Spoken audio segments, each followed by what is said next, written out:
Hello, John McConnell here with some quick pointers on what a homeowner should do before engaging a realtor to help them with a short sale. 1, speak with 3 realtors. 2, don't sign any contracts when they're first presented to you. The harder the close that you're experiencing from the realtor, the more suspicious you should get.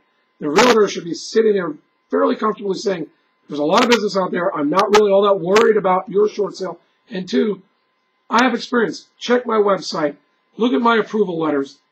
We get short sales done. There's a lot of people running around calling themselves short sale specialists. But how many people on their team have actually sold short sales? I mean, it is one thing to garner listings. It's another thing to have someone responsible enough to call the bank all the time, put a short sale package together, deal with the fact that banks lost the package 3 or 4 times, keep the buyers involved. It's a special art. And over time, I've noticed some realtors are good at the listing side. Some people within your brokerage are very good at doing the negotiating and the follow-up, but it's important to have a team that puts that whole package together.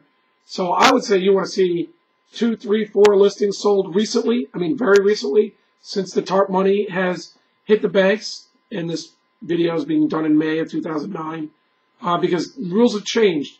Short sales they've gotten a little more difficult with respect to getting released from the deficiency. In fact, a lot. So you want to see that they've done some short sales recently, and they've closed. So let them point to the MLS numbers. Let them point to their website where they show you what properties they've sold. You might want to ask them, what percentage of your sales were listing agreements?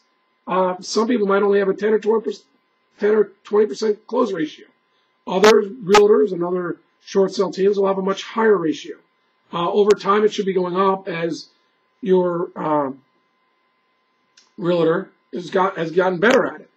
And then one other question is, you don't not only want to see that they've actually sold them, but you want to see the approvals that go along with those sales.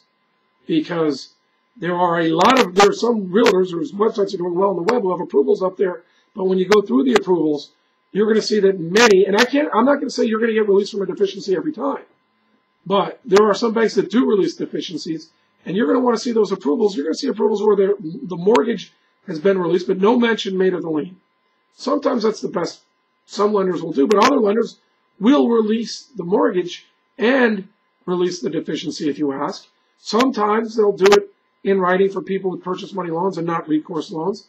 But just seeing approvals where there's been little or no effort shown that they actually tried to release the deficiency, that's not necessarily the realtor you want to be working with.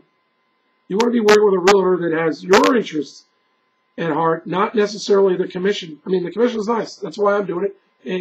It's more profitable to do short sales as a realtor than it is to do workouts or even short sale consultants as a lawyer, which I'm more than willing to do.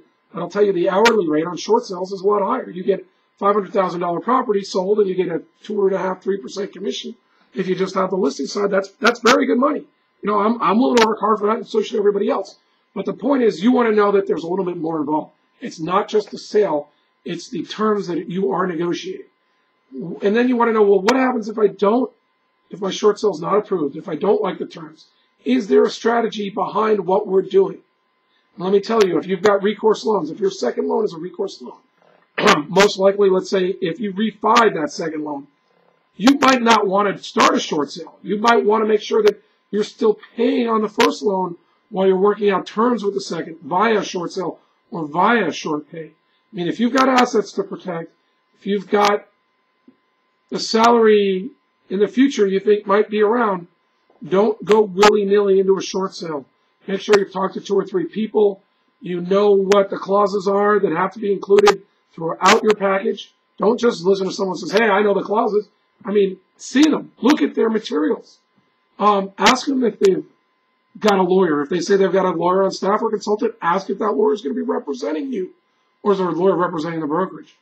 Get the team in place that's going to help you do your best, and reserve your right to change your mind. If you don't like the terms, boom. Maybe you're going to take the foreclosure. Maybe you're going to go to a deed in lieu, if you can. Maybe you're going to get current with the first and work on a short payoff with the second. Do not get stuck with the first person who comes into your house and says, I'm a short sale specialist. Make improvement. Make sure you know the downside before you begin. Next.